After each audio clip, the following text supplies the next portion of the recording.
අපි ඇත්තටම ජීවත් වෙන්නේ 2026 නෙමෙයි. ඒක එක්තරා සම්මුතියක් විතරයි. මේ කැලෙන්ඩර් ක්‍රමය ගැන ඔයාලා හරියට ස්ටඩි කරන්න ඕනේ. ඉගෙන ගන්න ඕනේ. තේරුම් ගන්න ඕනේ.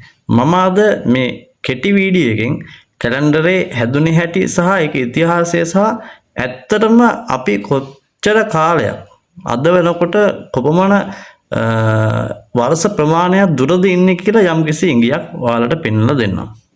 එතකොට අද 2026 මේ 2026 වෙන වසර කියලා කියන්නේ මේකට හේතුව වෙන්නේ මොකද්ද? අද 2026 කියන වර්ෂය නම් පළවෙනි වර්ෂය කියලා අපි කියන්නේ කවදාටද? අපි මේ ගැන හොයන්න ඕන. අපි යමු ටිකක් අතීතයට. අතීතයට ගියාම 2026 කියන එකේ කෙලවරටම ගියාම පළවෙනි වර්ෂය කියන තැනදී අපට හමු වෙන්නේ ජේසුතුමාගේ උප්පත්තිය. මෙන්න මේ ජේසුතුමාගේ උප්පත්තිය පළවෙනිදා කියලා අරගෙන ඇනෝ ඩොමිනි කියන කැලෙන්ඩර් ක්‍රමය නිර්මාණය කරනවා. ඩොමිනි කියන කැලෙන්ඩර් ක්‍රමය හඳුන්වා දෙන්නේ ඩයෝනිසස් කියලා.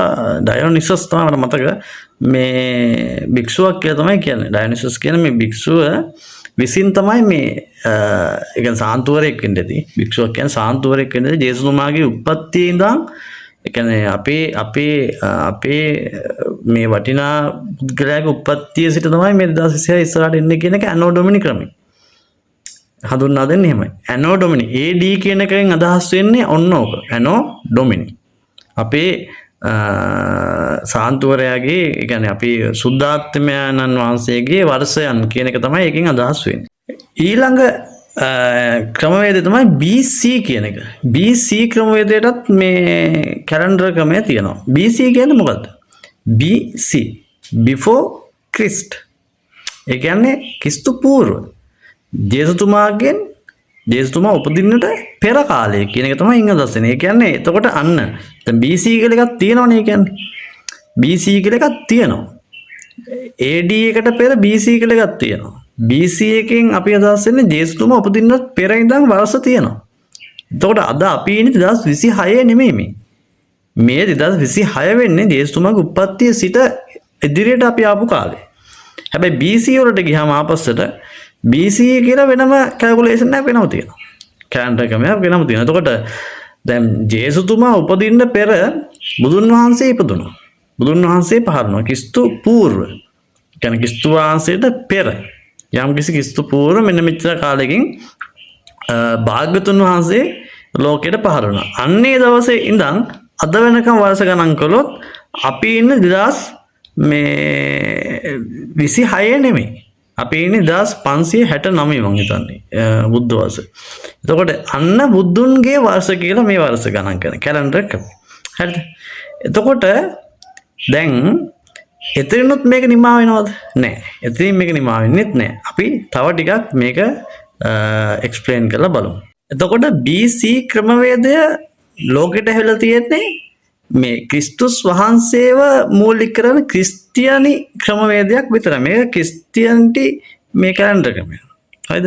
ක්‍රිස්තියානි ක්‍රමය තමයි BC ක්‍රමය, AD ක්‍රමය. ඒ අපි මේ පාවිච්චි කරන්නේ ඇත්තටම ක්‍රිස්තියන් ආభాසයත් එක්ක ආපු කැලෙන්ඩර්. ඒ කියන්නේ රෝම අධිරාජ්‍යවාදීන් නිර්මාණය කරපුවා, ජුලියස් සීසර් නිර්මාණය කරපුවා රෝමේ තමයි.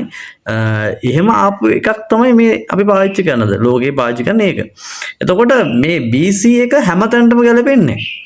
BC කියන දේ විශ්වයේ පොදු දේවල් වලට ගැලපෙන්නේ නැහැ. මොකද ඒක ක්‍රිස්තියන් සම්ප්‍රදායත් එක්ක තමයි යම්කිසි දෙයකට ගැලපෙන්නේ. ඒ නිසා BCE කියලා ක්‍රමවේදයක් පාවිච්චි කරනවා. BCE ක්‍රමවේදයෙන් වෙන්නේ before common era. ඒ කියන්නේ පොදු දැන් අපි මේ පොදු පාවිච්චි කරන කැලෙන්ඩර් ක්‍රමයක් තියෙනවනේ. මේ පොදු ක්‍රමයටත් එහා කියන එක තමයි එයින් අදහස. ඒ කියන්නේ පොදු ක්‍රමයට එහා ගිය කැලෙන්ඩර් ක්‍රමය කියන එක BCE. එතකොට BCE ක්‍රමවේදයට අනුව ගත්තොත් අපි අද ඉන්නේ අවුරුදු කීයකින් දුරද?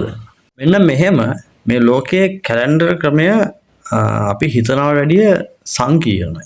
ඇතුළට ගමන් කරනවා. ඒ නිසා අපි කොටු වෙන්න හොඳ නැහැ එක එක දේවල්. මේවා මේ පොදු සම්මුතිය. දැන් 2026 කියන සම්මුතිය නිර්මාණය වෙලා තියෙන්නේ ජේසුතුමාගේ කාලයත් එක්කනේ. බුද්ධ වර්ෂ කියන එක මේ හටගෙන තියෙන බුදුන් වහන්සේගේ කාලයත් එක්ක. ඒක ගැටලුවක් නෑ. BC ක්‍රමය කියන්නේ මේ කිස්තු පූර්ව කිස්තු වර්ෂ ක්‍රමය මේ ගැටලුවක් නැහැ. මම එහෙම අවුලක් කියන්නේ නැහැ. නමුත් ලෝකේ යන්නේ ඒකනේ. දැන් ලෝකයෙන් පිළියම් තියෙන එක. නමුත් අපි සිංහල බෞද්ධ රටක් වශයෙන් බෞද්ධ ක්‍රමවේදය තමයි මම නම් දකින්නේ අපි මුල් තැන දෙන්න ඕනේ බෞද්ධ ක්‍රමයට. බුදුන් වහන්සේගේ ක්‍රමවේදය. ඒ කියන්නේ බුදුන් වහන්සේ තමයි අපේ මුල් පුරුක. මුල් පුරුක ඉඳන් අපි අද වෙනකන් ගත්තොත් අපිට 2000 අපි මේ ඉන්නේ 2026 කියලා අපිට ගන්න බෑ. එහෙම වුණොත් ඒක වැරදි. ඒ නිසා අපි මම කියන්නේ මෙහෙම විය යුතුයි කියලා. නමුත් ඒක වෙනවා නම් අපිට මීට වැඩිය ගොඩක් දේවල් වෙනස් වෙන්න පුළුවන්. ඒ නිසා මම කියන්නේ අපි 2026 කියලා එහෙම රාමු වෙන්න ඕනේ.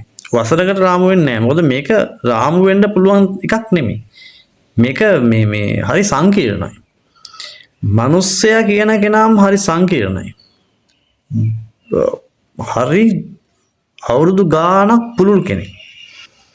ඒක චූටි රාමු වලින් රාමු කරගන්න එපා. එහෙම වුණොත් ඔයාලගේ දැක්ම පටු වෙනවා. මේ BC ක්‍රමය, BCE ක්‍රමය, AD ක්‍රමයටත් එහා තව ක්‍රමවේද තියෙනවා මේ කැලෙන්ඩර් ක්‍රමවේද. ඒවා තමයි අපි කියන්නේ සත් යුගය, කෘත යුගය, තේත්‍රා යුගය, කල යුගය කියලා යුග වශයෙන් කඩනවා අපි ජීවත් වෙන මේ ලෝකය. කැලෙන්ඩර් ක්‍රමය හරි සංකීර්ණයි.